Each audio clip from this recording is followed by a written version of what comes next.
So I was setting up my new iPhone 14 Pro, and I was doing this by transferring data from the older iPhone 13 Pro, and I was using the quick start option where you basically just transfer all your data to the new iPhone.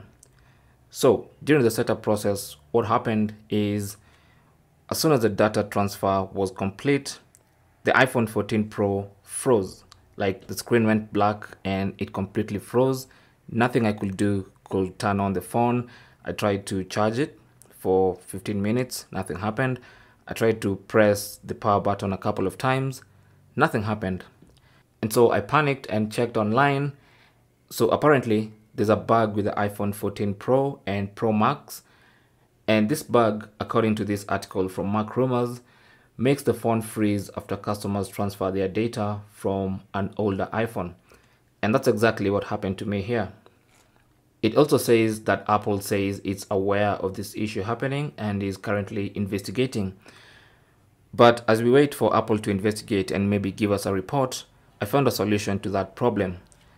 So the simple solution is to force restart your iPhone 14 Pro or 14 Pro Max. And to force restart this iPhone, even with the screen completely off and unresponsive, what you need to do is quickly press the volume up, release, volume down, and then press and hold the power button on the side. So that's how to force restart your iPhone 14. So like I said, volume up, press release, volume down, and then press and hold the power button. And once you press the power button, you want to continue holding that power button until the Apple logo appears. And that's a forced restart. And once you do that, you can now continue with the setup process.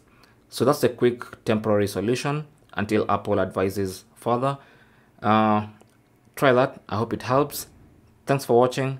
Leave your comments and questions down below, and good luck.